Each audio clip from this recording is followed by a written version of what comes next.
Allô, bonsoir tout le monde, bonsoir tous ceux qui me suivent, bonsoir l'Afrique, bonsoir la Côte d'Ivoire, bonsoir de partout que vous êtes, bonsoir mes frères et sœurs.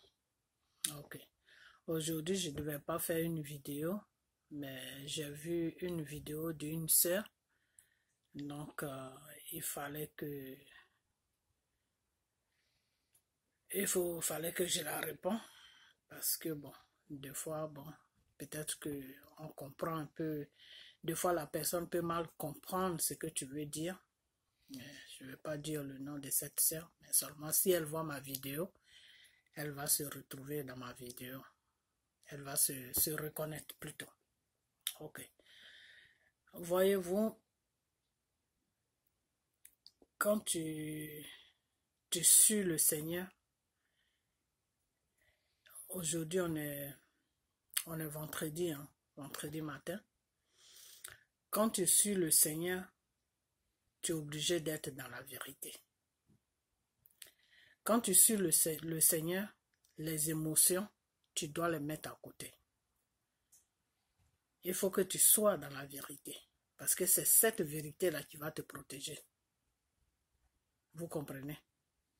Voilà. Pourquoi je dis ça? Parce que cette sœur-là a dit des choses.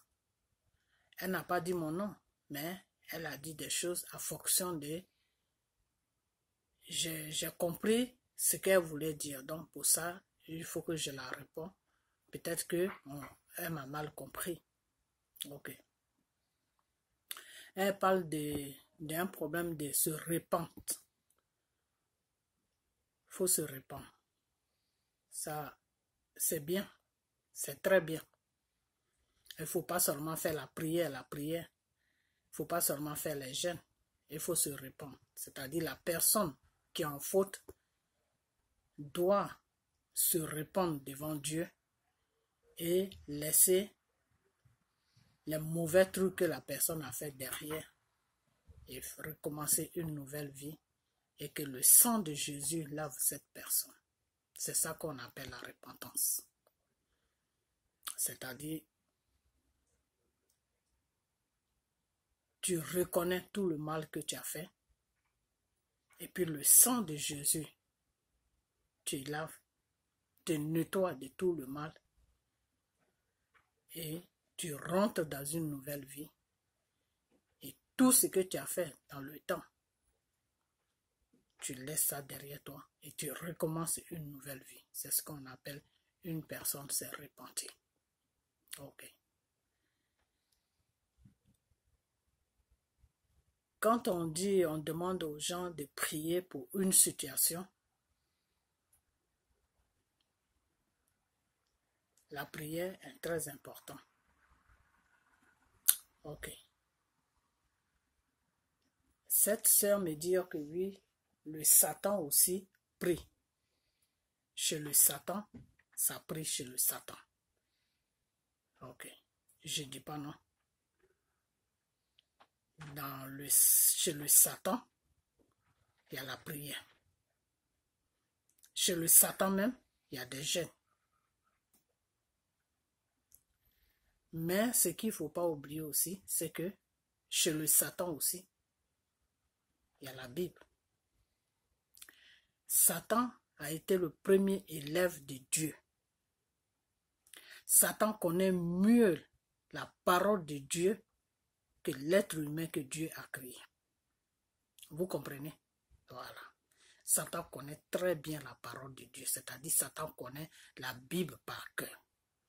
C'est pour ça que tous les services, ceux-là qui se disent serviteurs de Dieu et qui servent le Satan, c'est pour ça qu'ils mettent toujours la parole de Dieu devant. Alors, si toi, tu ne connais pas le système qui met la parole de Dieu devant, automatiquement, tu vas te dire que c'est un homme de Dieu. Mais pourtant, c'est quelqu'un qui sert le Satan. Satan les apprend à bien étudier la Bible pour qu'ils puissent connaître la Bible. Et c'est par la Bible qu'ils camouflent cette œuvre de Satan Et ils font passer ça sur une œuvre de Dieu. Et ceux-là même qui ne connaissent pas le système peuvent les suivre en croyant que c'est des pasteurs qui servent Dieu, alors que c'est des pasteurs qui servent le Satan. Pourquoi? Parce qu'ils te donnent les passages de la Bible. Donc, en te donnant des passages de la Bible, en te parlant de la Bible, si toi, ta connaissance n'est pas posée dans le Seigneur, tu vas automatiquement croire que c'est quelqu'un qui sert Dieu, alors que c'est quelqu'un qui sert le Satan. Donc, cette sœur-là, je la réponds que oui, comme elle a dit bien, comme elle a si bien dit dans sa vidéo, que les gens disent prier, prier, prier, prier. Mais les gens ne parlent pas de la repentance. Ok. Les gens disent de prier, prier, prier. Que chez le Satan, ça prie aussi. Bien sûr, chez le Satan, ça prie. Et chez le Satan aussi, on lit la Bible. Donc, tout ce qui est dans le Seigneur, là, le Satan fait ça. Là où il y a la seule différence, c'est que pour Dieu, là, c'est quelque chose qui est posé. C'est quelque chose, quand tu le fais avec amour. C'est quelque chose, quand tu le fais avec ton cœur. C'est pas quelque chose que tu fais en retour, tu entends quelque chose. Chez Satan, quand tu fais en retour, tu attends quelque chose. C'est ça qui fait la différence. Quand Jésus soignait les êtres humains, quand Jésus, comment on appelle ça, guérissait plutôt les malades, quand Jésus faisait tous ces miracles sur la terre, Jésus n'a jamais rien demandé à quelqu'un. Il n'a jamais demandé même une pièce à quelqu'un. Vous comprenez? Toute la connaissance que Jésus avait, il a toujours donné ça à l'être humain sans rien prendre en retour. Vous comprenez? Ok. Donc maintenant, je vais essayer de partir sur le sujet même. Le sujet, c'est Gbagbo. Cette sœur-là parle de Gbagbo, Gbagbo, Gbagbo, comme si nous, on était dans l'émotion de Gbagbo. Donc, on ne voit pas le mal que Gbagbo a fait. On voit que Gbagbo a un problème spirituel. Écoutez, moi, je vais dire une chose. Dieu a dit, il faut toujours faire la part des choses. Parce que c'est en faisant la part des choses que tu peux comprendre ce que tu fais. Voilà. Quand tu es une seule personne, tu ne peux pas te battre jusqu'à tuer des gens. Il faut 2 personnes pour se battre jusqu'à tuer des gens. Gbagbo ne s'est pas battu tout seul. La France est venue tomber sur Gbagbo. La France a préparé des rebelles qu'ils ont mis à la disposition pour venir attaquer la Côte d'Ivoire.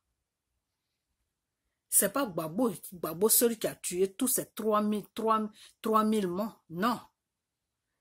Il y a eu 2 clans. Il y a eu le clan des rebelles qui sont au pouvoir en ce moment et il y a eu le clan des Gbagbo. Et ils se sont affrontés. Et ils ont fait couler tout ce sang sur la terre de la Côte d'Ivoire. Comme toi-même tu l'as dit, ils ont fait des crimes. Il y a eu 2 camps. Alors, pourquoi est-ce que on a blâme Gbagbo pour des crimes et on n'a blâme pas l'autre camp pour les crimes aussi? Puisque c'est tous les deux, ils ont commis les crimes qui se sont passés, c'est tous les deux qui ont commis les crimes. Parce que j'ai toujours dit, il faut 2 personnes pour se battre. Toi seul, tu ne peux pas te lever comme ça, commencer à lancer des coups de poing. Non. Il faut qu'il y ait quelqu'un devant toi pour que tu lances des coups de poing. Donc, Gbagbo était avec quelqu'un quand ils se sont battus. Et c'est ce clan-là qui est au pouvoir en ce moment. Alors, pourquoi est-ce que les gens blâment Gbagbo Et il n'en blâme pas aussi ceux qui sont au pouvoir. C'est les deux clans qui ont commis tous les crimes sur la Côte d'Ivoire. Il n'y a pas que Gbagbo. Donc, si moi, je fais une vidéo pour dire que Dieu m'a envoyé ces révélations, et il faut qu'on reste en prière pour M. Gbagbo et M. Brégoudé, ma soeur, tu n'as pas à faire une vidéo pour dire que oui, pourquoi est-ce que il faut que les gens demandent à ce que on vous prie, on prie, il n'y a pas de repentance, et puis Gbagbo, c'est comme s'il n'avait rien fait avec tous les crimes qui s'est passé. Non, Gbagbo n'a pas fait tous ces crimes tout seul. De la façon que Gbagbo est responsable, c'est comme ça que le pouvoir qui est en place aussi est responsable. Parce que c'est les deux camps qui ont fait le crime. Et moi, je dis, s'ils ont pris Gbagbo seul pour aller le déposer à La Haye, le début, on voulait jouer un peu du cinéma, parce qu'il y a certaines choses, des fois, il faut dire, il y a certaines choses, des fois, il faut cacher un peu. Mais la lutte que c'est en train de prendre là, il faut dire la vérité. S'ils ont pris Gbagbo seul, ils ont été le déposer pour tous ces crimes-là, c'est parce qu'ils ont un problème personnel avec Gbagbo. C'est parce qu'ils ont un problème personnel avec Gbagbo. Ce n'est pas Gbagbo qui est venu attaquer la Côte d'Ivoire. C'est la France qui est venue attaquer la Côte d'Ivoire pour qu'il y ait tous ces crimes-là. C'est la France qui a préparé des rebelles pour venir attaquer la Côte d'Ivoire. Et comme les rebelles n'arrivaient pas à attaquer le pouvoir de Gbagbo, eux-mêmes, ils ont mis les rebelles à côté et ils ont commencé à tuer les Ivoiriens jusqu'à arriver Gbagbo au pouvoir. Donc, il ne faut pas dire que non, que Gbagbo a commis des crimes, Gbagbo a fait ceci, Gbagbo a fait des erreurs, oui. Ça, devant Dieu, Gbagbo a fait des erreurs. Mais au niveau des crimes, ce n'est pas Gbagbo celui qui a commis des crimes. Ce n'est pas Gbagbo celui qui a commis des crimes. La France est dedans et le pouvoir qui est en place est dedans. Donc, ils se sont mis ensemble, ils ont fait une bataille qui a provoqué des crimes. Donc, des fois, il y a certaines choses, des fois, il faut mettre les choses à leur place. Et comme moi, je l'ai toujours dit, il ne faut pas mélanger les torchons avec les serviettes. Tu mets les serviettes à part, tu mets les torchons à part. Alors, il ne faut pas blâmer Gbagbo parce que Gbagbo est dans une prison. Non.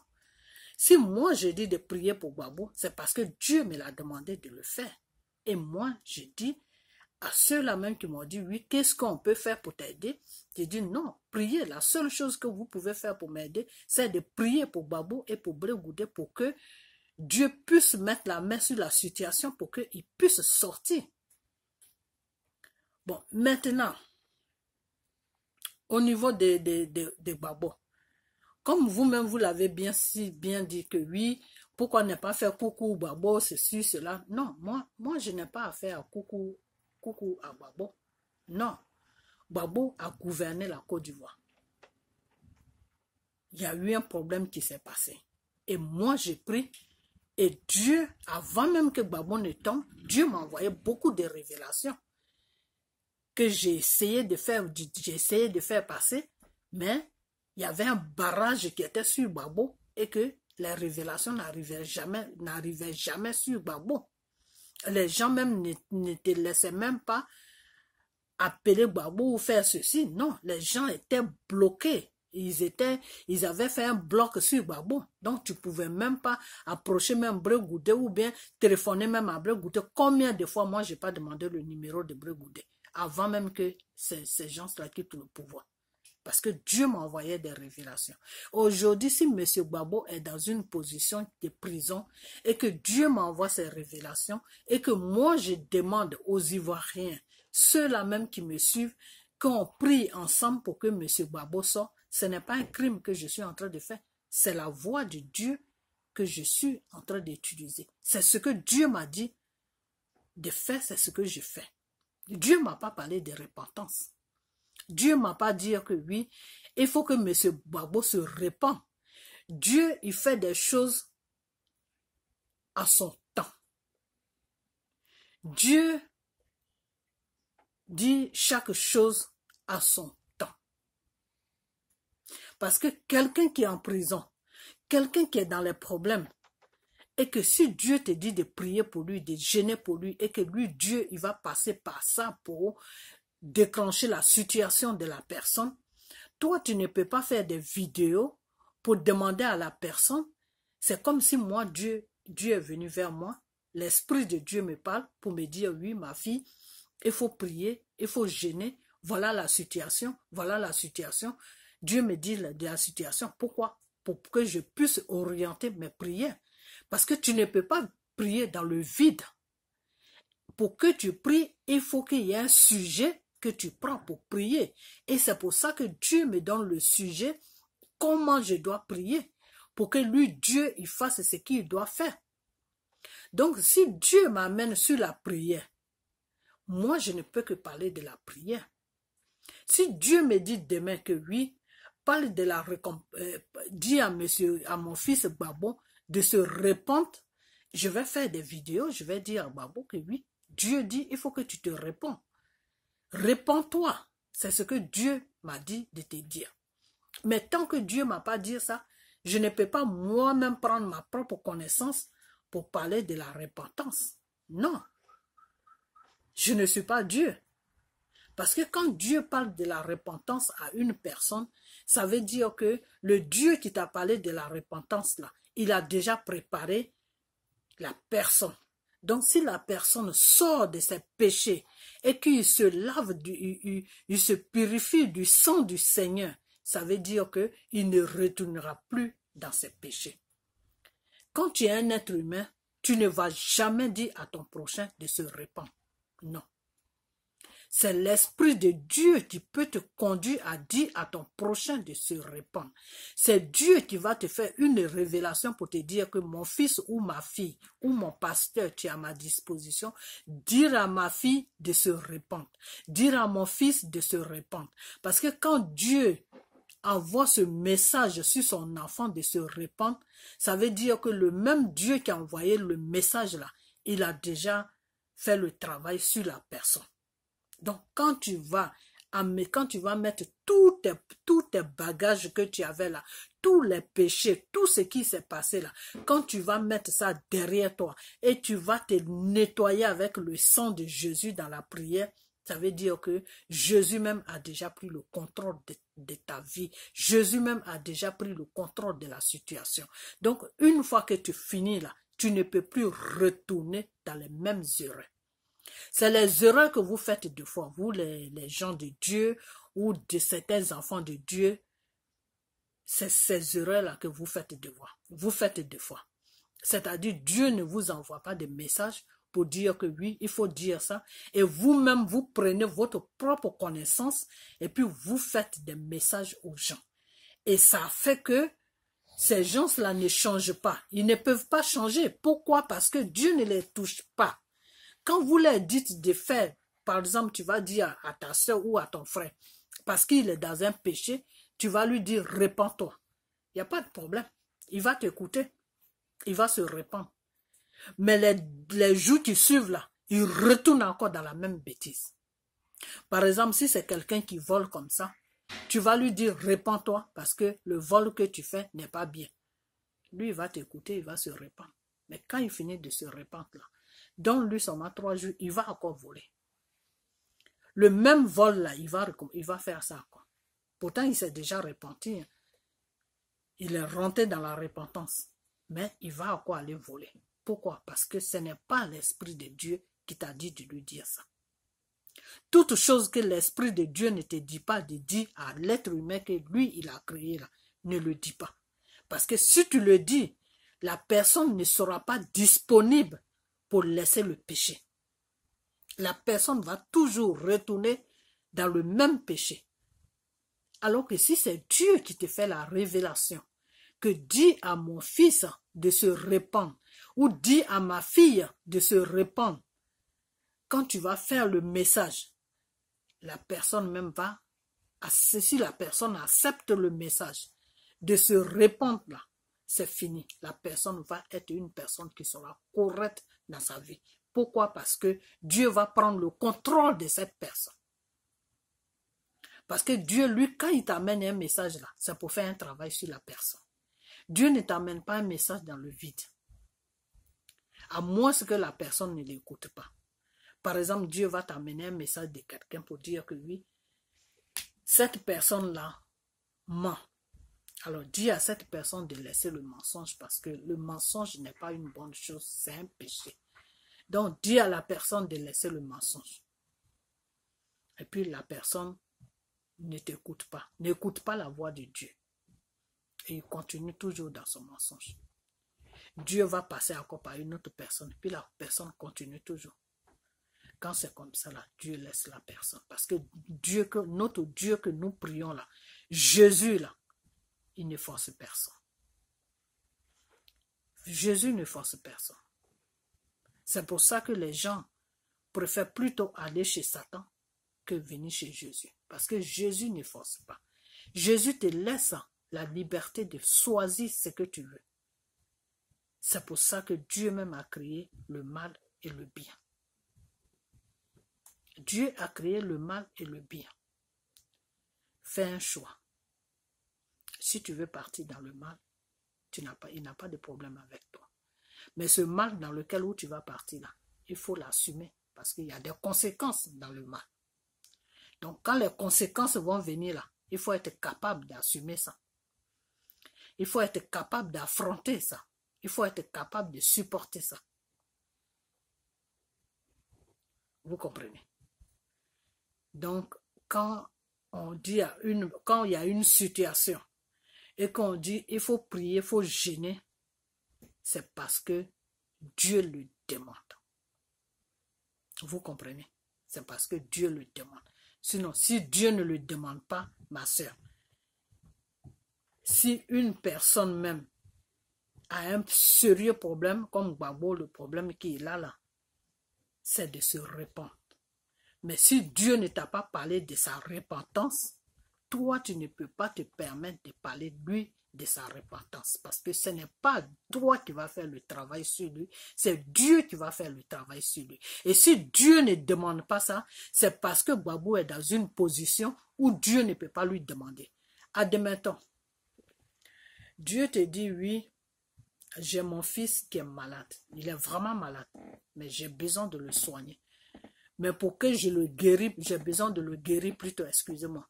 Mais pour que je le guérisse, j'ai besoin de toi, ma fille, que j'ai donné la connaissance, de prier pour lui. Et c'est par tes prières que je vais passer pour le guérir. Donc, prie pour lui. Le temps que tu es en train de prier, voilà comment tu dois prier, voilà comment. Et Dieu te montre toujours comment tu dois prier. Voilà comment tu dois prier, voilà comment tu dois prier. Et en fonction de ça, je vais le guérir. Maintenant, toi, tu arrives chez le malade. Pour qui tu dois prier, ou Dieu t'a envoyé sur une mission. Maintenant, tu arrives et tu dis au malade, ah, tu vas, bonjour, ça va? Oui, ça va. Ok, Dieu m'a envoyé vers toi pour que je prie pour toi. Le malade est content. Ok, maintenant tu dis au malade, lève-toi, il faut t'agenouiller. Agenouille-toi, on va prier. Mais au fait, toi, tu es parti là-bas, pourquoi? Dieu t'a amené là-bas, pourquoi? C'est parce que le malade n'a pas de force pour prier, c'est pour ça que Dieu t'a amené là-bas. C'est parce que le malade n'est pas dans la capacité de prier, c'est pour ça que Dieu t'a amené là-bas. Donc, Dieu t'a amené là-bas, pourquoi? Si Dieu t'a amené là-bas, c'est parce qu'il t'a donné une force, parce qu'il t'a donné, il a mis une puissance à toi que toi tu ne vois pas. Parce que Dieu, c'est pas un être humain, c'est un esprit. Donc il a mis une puissance à toi que toi tu ne peux pas savoir. Et il t'envoie là-bas pour que tu pries pour son fils ou pour sa fille.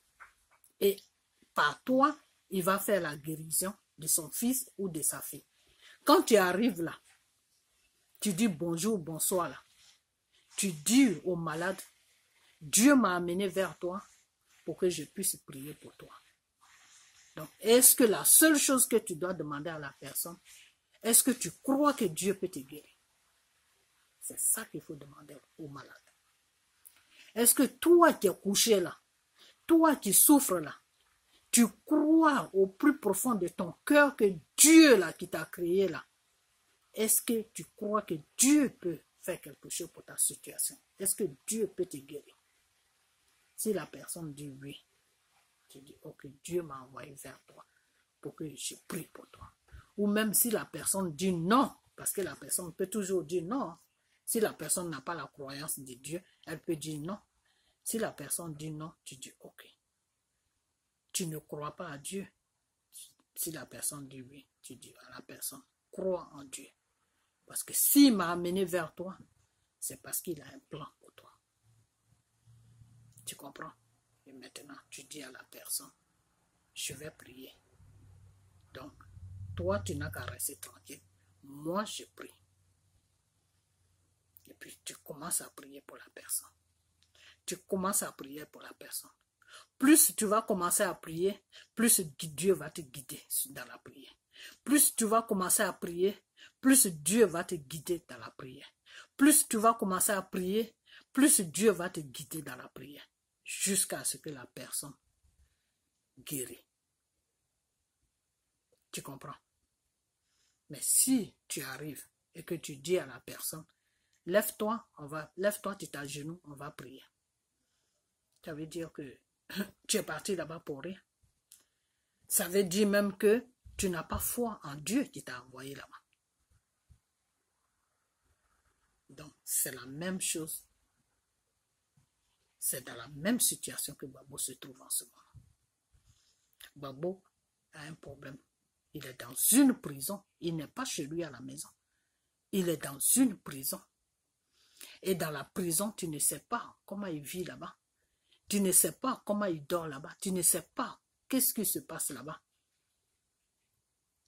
Et c'est dans ça que moi, je vais lui demander, Babo, comme tu as commis des crimes sur la Côte d'Ivoire, et puis tu te retrouves à La Haye ici, il faut te répondre. Ma soeur, Dieu ne m'a pas encore envoyé ce message-là. Le jour que Dieu va m'envoyer ce message-là, je vais parler de la repentance sur Babo.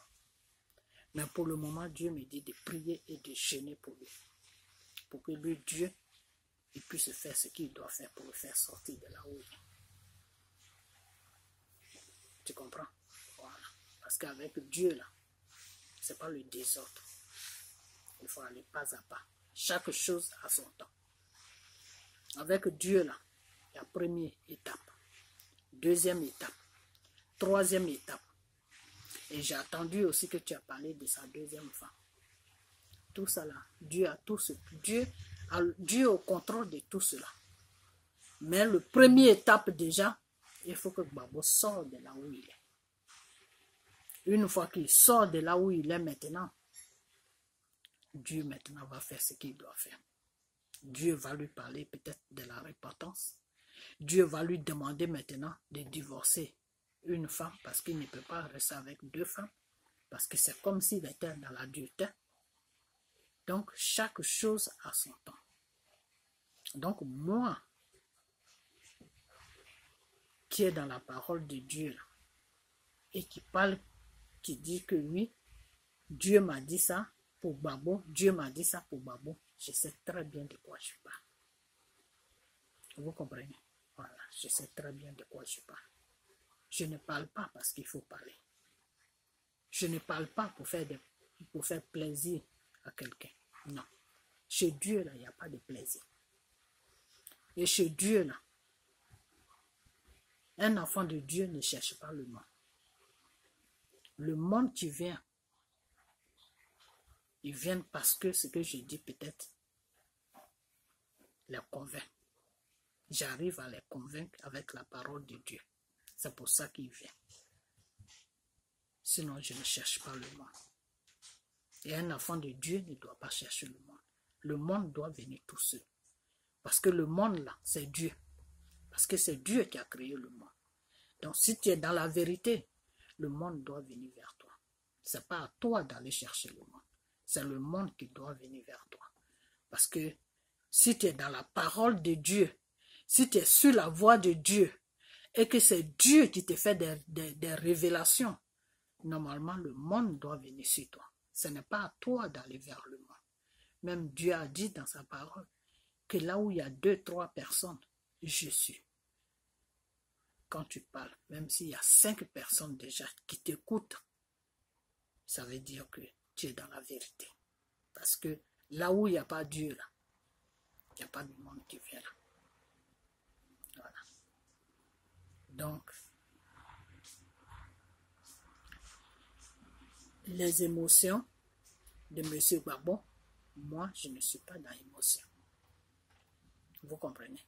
Voilà. Moi, je ne suis pas dans l'émotion. Moi, je suis là. Je fais ce que Dieu me dit de faire. Voilà, c'est tout. Si Dieu ne m'a pas envoyé sur M. Gbagbo, moi, je ne parle pas de M. Gbagbo. Je fais mes vidéos, je parle de mon Dieu. C'est tout. Si Dieu me dit, ma fille, fais ça, fais ça, fais ça, et qu'il y a des gens qui viennent vers moi, ah, vraiment, parce qu'ils aiment que Gbagbo sort de cette souffrance-là, ils ont de la peine pour lui, et que je parle des révélations qui viennent, des révélations que Dieu m'envoie sur Gbagbo, je parle de ça et que ces personnes-là viennent vers moi et qui me demandent, ah la sœur, qu'est-ce que nous, on peut faire pour t'aider? C'est une bonne chose. Ça veut dire que c'est Dieu qui les envoie vers moi. Donc moi, en retour maintenant, ce que je vais leur dire, qu'ils n'ont qu'à rester dans la prière. Ceux qui peuvent gêner, ils n'ont qu'à gêner, parce que ce n'est pas tout le monde qui peut gêner. Parce que le gêne, quand tu n'es pas habitué à gêner, ce n'est pas facile. Moi, par exemple, je suis habitué à gêner. Moi, je gêne tout le temps. Ça ne me dérange pas. Je gêne tout le temps. Je gêne tellement que mon estomac même est fermé. J'arrive même plus à manger beaucoup. Parce que je gêne beaucoup même. Donc, quand je ne gêne pas, je ne suis pas bien. Je suis gêné moi-même quand je ne gêne pas. C'est comme s'il y a quelque chose qui me manquait. Quand je dois gêner, et puis soit je suis malade, ou soit il y a quelque chose, j'ai un rhume, ou soit je ne sais pas, ou soit il y a quelque chose, je suis gêné. Parce que souvent, j'attrape beaucoup le rhume. Pourquoi? Parce que le travail que je fais, c'est un travail d'enfant. Et des fois, les enfants, ils tombent beaucoup malades. Entre eux, ils se contaminent beaucoup. Donc, quand nous, on est avec eux, on prend ça facilement. Parce qu'ils toussent sur nous, ils toussent dans nos visages. Donc, ça fait que on tombe, c'est pas des maladies, c'est pas des graves maladies, mais c'est des rhumes, la toux, des trucs comme ça. Les petits trucs que les enfants attrapent. Moi, j'attrape ça beaucoup. Pourquoi? Parce que je suis dans un milieu d'enfants. Donc, les enfants, des fois, tu es en train de le changer, il va tousser dans ta bouche ou il va tousser sur ton visage. Bon, c'est un enfant, tu peux pas le repousser, puis c'est pas des grands enfants. Donc, ça fait que souvent, je suis enrhumé, souvent. Donc, voilà. Donc, voilà, c'est ce que je vais à dire. Donc, c'est pas les histoires d'émotions. Moi, je ne suis pas dans les histoires d'émotions parce que l'émotion et Dieu, ça ne va pas ensemble. Quand tu veux rentrer, quand tu rentres dans le système d'émotions, c'est le Satan que tu sers. C'est pas Dieu que tu sers parce que Dieu et l'émotion, c'est deux mondes différents. Vous comprenez? Voilà. Et quand je parle de la prière, c'est parce que Dieu me demande de faire ça. C'est pour ça. Sinon, je ne parle pas de la prière où je ne dis pas que non, la repentance, c'est pas non. Il faut toujours se répandre. Il faut que la repentance doit faire partie d'un enfant de Dieu. Parce que tu ne peux pas rester dans un péché et puis continuer ton chemin. Non, Dieu ne travaille pas comme ça. Quand tu fais des choses qui ne sont pas bien, tu dois t'asseoir et puis faire le point et puis te répandre devant Dieu, demander pardon et puis te répandre devant Dieu et tout laisser tomber, tout le mal que tu as fait, mettre ça derrière toi et puis te nettoyer, que tu te couvrir du sang de Jésus, que le sang de Jésus comment on appelle, te lave de tous tes péchés et tu continues ton chemin. Et tout le mal que tu as fait dans le passé, tu ne retournes plus à ça. Et c'est pour ça que quand tu demandes à quelqu'un de se répandre, il faut que ça soit une révélation qui vient de Dieu. Parce que si cette révélation ne vient pas de Dieu, que c'est toi-même qui dis à la personne de se répandre, la personne va se répandre. Mais la personne va toujours retourner dans le même péché. Donc c'est pour ça que il faut toujours, tout ce qu'on fait, nous les enfants de Dieu, il faut que la base soit Dieu. Il ne faut pas prendre toi-même ta propre connaissance pour faire les choses. Non. Il ne faut pas prendre toi-même ta propre connaissance pour dire les choses. Non. Il faut toujours que ce soit l'Esprit de Dieu qui te guide. Il faut toujours que ce soit l'Esprit de Dieu qui te parle. Il faut toujours que ce soit l'Esprit de Dieu qui soit au contrôle de tout. Voilà, c'est tout. Des fois, tu peux voir quelqu'un, j'ai fait, comment on appelle ça? J'ai fait une révélation, enfin Dieu m'a fait, Dieu m'a fait une révélation pour Arafat et pour cette chanteuse. Dieu sait très bien ce qu'Arafat fait. Dieu là, il sait très bien dans quoi Arafat il est. Mais Dieu lui demande que sa femme, c'est cette fille. Et cette fille aussi, Dieu sait très bien ce qu'elle fait. C'est une fille qui ne fait rien. Elle fait seulement sa musique. Elle croit beaucoup à Dieu. Mais sauf qu'elle ne pratique pas, mais elle croit en Dieu. Vous comprenez? Voilà. Donc, il y a certaines choses dans lesquelles je ne vais pas rentrer. Des fois, tu peux voir quelqu'un qui est dans les trucs mystiques. Voilà, je crois qu'il faut que j'aille dans ceci sur base-là. Il ne faut même pas que je parle de quelqu'un pour ne pas me créer de problème. Des fois, tu peux voir quelqu'un, un homme qui est dans les mystiques, c'est-à-dire qui est dans les conneries de Satan, pour attirer du monde sur lui, soit si c'est un chanteur ou soit si c'est un homme d'affaires. Il fait des trucs mystiques, soit la franc-maçonnerie ou soit des conneries comme ça pour attirer du monde sur lui et pour avoir beaucoup d'argent. Parce que le but, c'est l'argent, pour avoir beaucoup d'argent. Ok, il signe le pacte avec le diable pour avoir beaucoup d'argent. C'est-à-dire, il fait des trucs qui n'ont même pas, des trucs même tu regardes, même tu te dis, mais celui-là, qu'est-ce qu'il fait? Mais il a plein de sous. Ça, c'est un pacte avec le diable que la personne signe. C'est-à-dire, n'importe quoi qu'il fait, c'est même pas bien, mais il a l'argent. Et cet argent-là, qui lui donne cet argent? C'est le Satan qui lui donne cet argent. Voilà. Et Dieu, là, Dieu a plusieurs façons de travailler. Hein. Quand tu ne sais pas comment Dieu travaille, là, tu vas croire que quelqu'un qui est vraiment dans le Seigneur, que Dieu parle là, tu ne vas pas le croire. Tu ne vas même pas le prendre au sérieux. Tu vas croire que la personne raconte du n'importe quoi. Parce que Dieu, personne ne connaît Dieu. Personne. Personne ne connaît Dieu. Même Dieu peut être en contact avec toi. Chaque jour, il peut te parler, il peut te envoyer des révélations, il peut te décrire telle personne est comme ça, telle personne est comme ça, telle personne est comme ça. Mais tu ne peux pas le connaître parce que Dieu est profond. Il est très profond. Dieu, des fois, peut savoir que son fils, parce que tout enfant qui est sur la terre appartient à Dieu. Parce que c'est Dieu qui a créé l'être humain. Ce n'est pas Satan. C'est Dieu qui a créé l'être humain. Tout être humain, tout ce qui respire sur la terre, c'est Dieu qui a créé ça. Que ce soit des animaux, que ce soit des êtres humains, tout. C'est Dieu qui a créé ça. Ok. Maintenant, Dieu les a créés et puis eux-mêmes, ils ont fait leur propre choix. C'est comme Dieu te crée et puis toi-même, tu fais ton choix de qui tu veux suivre. C'est une histoire comme ça. Donc, par exemple, Dieu connaît très bien son fils. Dieu sait que son fils a été signé un pacte avec le diable pour avoir des choses, comment on appelle, des choses de la popularité et puis d'avoir l'argent. Maintenant, le même Dieu là, il va prendre ce fils-là qui connaît il fait des trucs comme ça, il va le mettre sur une femme, sur sa fille qui n'a rien à voir avec ça. Pourquoi? Pourquoi Dieu va faire ça? Pourquoi Dieu va faire ça? Il y a beaucoup de gens qui vont dire que c'est faux ce que tu dis. Dieu ne peut pas faire ça parce que Dieu met toujours les bons ensemble. Non, Dieu peut prendre des fois le mauvais et puis il met ça sur le bon. Pourquoi Dieu va faire ça? Dieu va faire ça tout simplement pour changer la vie de ce mauvais. Dieu travaille comme ça des fois, c'est pour changer la vie de ce mauvais-là, parce qu'il sait que le mauvais-là, la direction qu'il a pris pour gagner l'argent là, dans cette direction-là, c'est pas bon pour lui là-bas.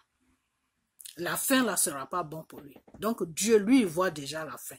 Donc s'il aime son fils, pour sauver son fils, il va prendre sa fille qui n'a rien à voir avec les trucs mystiques, qui est tranquille dans son coin, qui prie peut-être son Dieu à sa manière, et il va la prendre et il va lui dire, mets-toi avec cet homme-là. Pourtant, Dieu sait très bien que cet homme-là est dans un système qui n'est pas lui de Dieu. Je ne sais pas si vous me comprenez. La personne est dans un système satanique. La personne est dans un système satanique. Mais Dieu peut prendre une fille, une femme qui n'a rien à voir avec le système satanique là.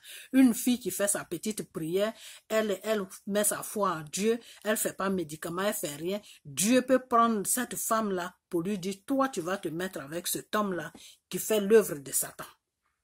Ou tu allais signer le pacte avec le Satan.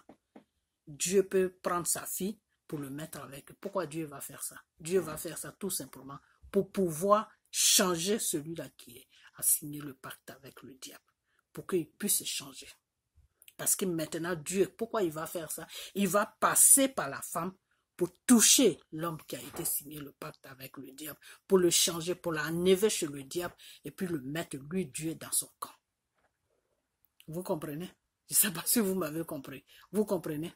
Voilà. C'est comme ça que Dieu lui travaille. Dieu, c'est comme ça qu'il travaille. Dieu peut prendre le mauvais et le mettre sur le bon pour pouvoir changer le mauvais. Vous comprenez? Voilà. Donc, des fois, tu peux faire des révélations.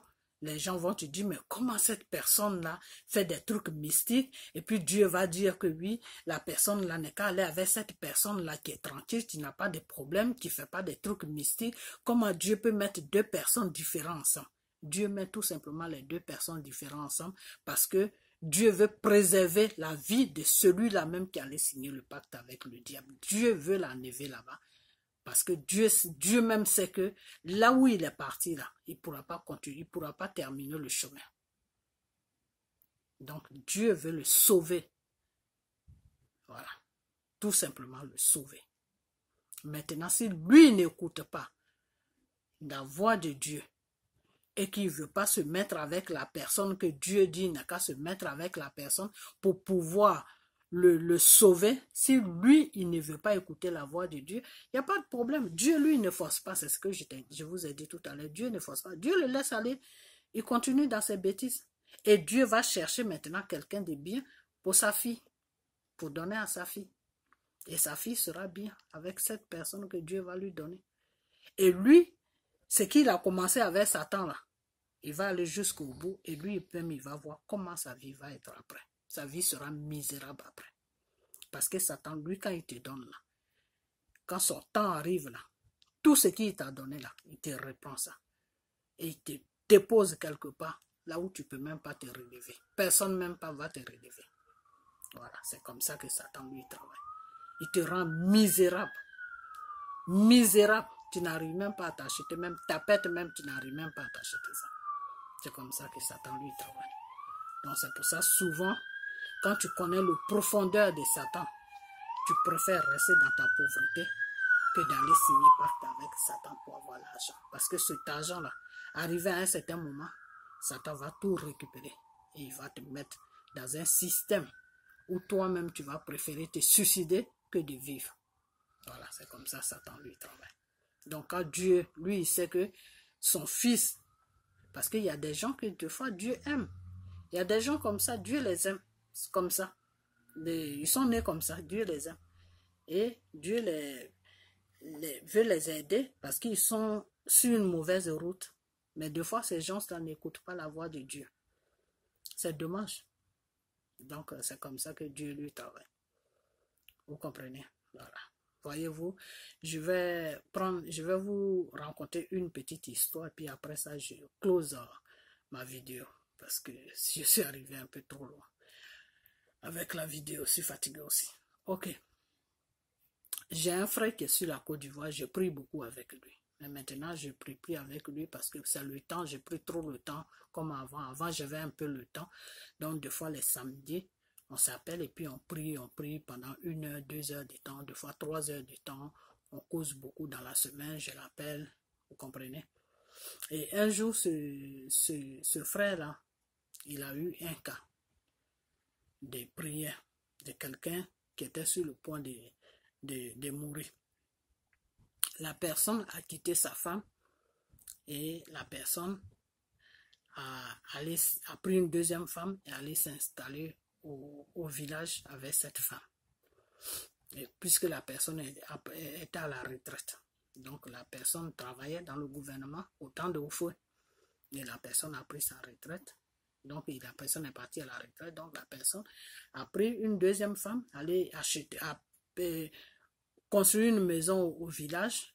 Et puis il allait avec la femme là-bas et il a laissé sa vraie femme sur Abidjan, dans les maisons. Ok. Maintenant, il est parti au village avec cette femme. Celle qu'il a laissée à Abidjan n'a rien dit. Elle n'a même pas embêté. Elle a laissé partir. Elle vivait sa petite vie tranquille. Quand elle a des problèmes, ses enfants l'aident financièrement, des trucs comme ça. Ok. Maintenant, jusqu'à, je sais pas, on ne sait pas ce qui s'est passé. Boum, la femme est partie. C'est le monsieur qui est parti au village. Hein. La femme l'a laissé. Il s'est retrouvé tout seul au village. Il est tombé malade. Je ne sais pas c'est quelle maladie, mais il est tombé malade. C'est quelqu'un de ma famille. Il est tombé malade. Et quand il est tombé malade, ils ont essayé de faire le traitement sur le village jusqu'avec des médicaments indigènes, des trucs comme ça. La situation s'empirait. Et il a pris le cas, il est parti, il est venu sur Abidjan pour aller à l'hôpital parce que ça n'allait plus. Donc il fallait qu'il vienne sur Abidjan urgemment pour pouvoir aller à l'hôpital. Donc quand il est arrivé, comme la maison est pour lui aussi, où il avait laissé sa première femme, donc il est rentré chez lui. Donc quand ils sont à Nyango, ils habitent à Nyango. Donc quand il est parti chez lui, la femme a dit, ok, il n'y a pas de problème, tu es venu. Bon, elle a boudé un peu, après c'est passé. Comme il était malade, et quand elle a vu même son mari, elle était dépassée parce qu'il a perdu du poids, il a changé, la maladie l'a déformé un peu, quoi. Ok, donc le soir, il a commencé à avoir des malaises, il s'est évanoui, boum, on le ramasse, on le met dans le taxi, l'amène à l'hôpital. Quand ils arrivent à l'hôpital, les docteurs viennent le visiter, les docteurs disent qu'ils ne peuvent rien faire pour lui. Et ils n'ont qu'à le ramener à la maison. Sa femme a commencé à pleurer. La femme qu'il a laissée pour aller prendre une femme pour aller au village, celle qu'il a amenée au village, là, elle est partie. Elle a laissé, quand elle a vu que la maladie a commencé, elle est partie. Donc, c'est celle qui est restée à Abidjan maintenant, qui a commencé à faire tous les hôpitaux avec lui, le chercher docteur pour le soigner. Donc, il n'y a aucun docteur ils ont fait 3 hôpitaux, il n'y a aucun docteur qui veut le prendre. Les docteurs qui y voient, ils disent non, monsieur, on ne peut rien faire pour toi, on ne peut rien faire pour vous, il faut que vous rentrez chez vous. Donc, c'est comme ça, la femme amène le monsieur à la maison. Donc, ce frère-là, avec qui je prie là, elle connaît très bien, cette femme connaît très bien ce frère-là. Donc, elle appelle le frère. Oh, vraiment, est-ce que tu peux venir chez moi? Demain matin, j'ai un sérieux problème chez moi. Donc, le frère, le matin, c'est un enfant de Dieu aussi. Hein. C'est nous, les enfants de Dieu, quand on nous appelle net, on vient. Donc, le frère, il va là-bas le matin. Donc, il arrive. Oui, qu'est-ce qui se passe tout? Non, j'ai mon mari qui est arrivé du village, voilà son état. Quand le frère même a vu le monsieur, il était dépassé. Il dit, mais pourquoi vous ne l'amenez pas à l'hôpital? La femme a dit, on a fait 3 hôpitaux. Ils ont refusé de le garder là-bas. Ils disent de l'amener à la maison, qu'eux, ils ne peuvent rien faire. Donc, c'est pour ça que je t'ai appelé. Il faut que tu pries pour lui. Donc, ce frère-là a commencé à prier pour lui. Quand ce frère-là a commencé à prier pour lui, qu'est-ce qu'il fait? Peut-être qu'il était un peu dépassé de la situation aussi, parce que des fois, quand tu es dépassé de la situation, tu n'as plus le contrôle de toi-même. Donc, qu'est-ce qu'il a fait? Quand il vient tous les matins, il vient. Quand elle a appelé, il est venu, il a prié, elle lui a donné une certaine somme. Oui, tous les matins, il faut prendre le taxi, il faut venir, tu vas commencer à prier jusqu'à ce que ça aille un peu, quoi. On ne peut pas le laisser comme ça. Donc, lui, il a dit, ok. Donc, tous les matins, quand il se lève chez lui, le frère, là, il se lave, il met ses habits, il prend sa Bible, il prend le taxi, il va chez la femme. Donc, il a commencé à faire ça pendant une semaine. Et il m'a appelé un matin. Il me dit à la sœur Marie, comment tu vas? On a commencé à causer tout. Il dit, ah vraiment, j'ai une situation, j'ai un cas en ce moment et je ne sais pas vraiment comment m'y prendre avec ce cas-là. J'ai dit, tu as quel cas? Il me dit, oui, il y a un monsieur qui est venu du village, il est chez sa femme, mais il est gravement malade et je suis en train de prier pour lui, ça va faire une semaine, mais la situation me dépasse un peu. Je dis, ah bon? Il me dit, oui. J'ai dit, ok, comment il s'appelle ce monsieur? Il me dit, il ne connaît pas son nom. Je dis, toi, tu pries pour quelqu'un, tu ne connais pas son nom. Il me dit, oui. J'ai dit, ok. Demain matin, j'ai dit, tu vas là-bas. Quand il me dit, demain matin, je retourne. Parce que tous les matins, il faut que j'aille. La femme m'a donné une certaine somme pour prendre mon taxi. Tous les matins, je dois être chez eux pour prier. Je dis, ok. Le matin, quand tu vas arriver là-bas, demande le nom du monsieur. Donc, il demande le nom du monsieur. Il finit sa prière vers les 11h d'Abidjan, 11h au midi. Il sort de là-bas et il m'a appelé. Il me dit, oui, le monsieur s'appelle tant. Je dis, mais je connais ce nom-là. C'est dans quel quartier? Il me dit, c'est à Niangon. Je dis, mais à Niangon, vers où? Il m'a montré là, il m'a décrit un peu le coin. Je dis, mais je connais ça, c'est ma famille. Tu es parti dans ma famille. La femme s'appelle tant. Il me dit, oui. Je dis, mais ça, c'est ma famille. Donc le monsieur est malade, il me dit, je dis, mais je connais le monsieur, mais à un moment, il avait laissé sa femme, il était parti au village, tout. Qu'est-ce qui se passe? Et puis il est revenu, qu'est-ce qui se passe? Et puis il m'a dit, oui, il est malade, il est gravement malade. Que j'ai dit, ok, demain, quand tu arrives là-bas, passe-moi sa femme. Donc il me passe la tante, je parle avec elle, tout. Je dis, ah, ça va, tout ça, on parle, tout, ah, ça va, tout.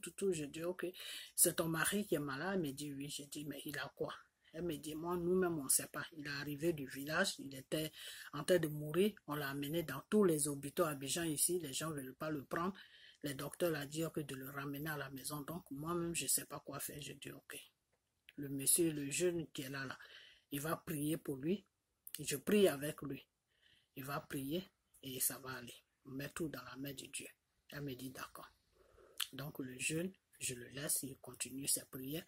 Après, il sort de là-bas.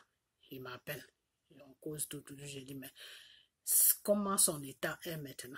Il me dit, non, ça pire de jour en jour. Le monsieur ne mange même plus, il ne mange plus, il est tout le temps couché, il ne peut même pas se lever pour aller, il pisse sur lui, il fait tout sur lui, il ne mange pas. Je dis, ah non, là, ça ne va pas. Comment tu pries avec lui? Je parle de ça pour faire comprendre à cette sœur-là que c'est Dieu qui guide tout. Ce n'est pas nous les êtres humains. C'est Dieu qui guide tout. Quand Dieu ne te dit pas de faire quelque chose, tu ne vas pas sauter pour aller le faire parce que la personne a tel problème. Non, c'est Dieu qui guide tout. Et c'est comme Dieu nous dit chaque jour, ne jugez pas. Tu n'as pas à juger ton prochain. Toi, tu es qui, toi, pour juger ton prochain?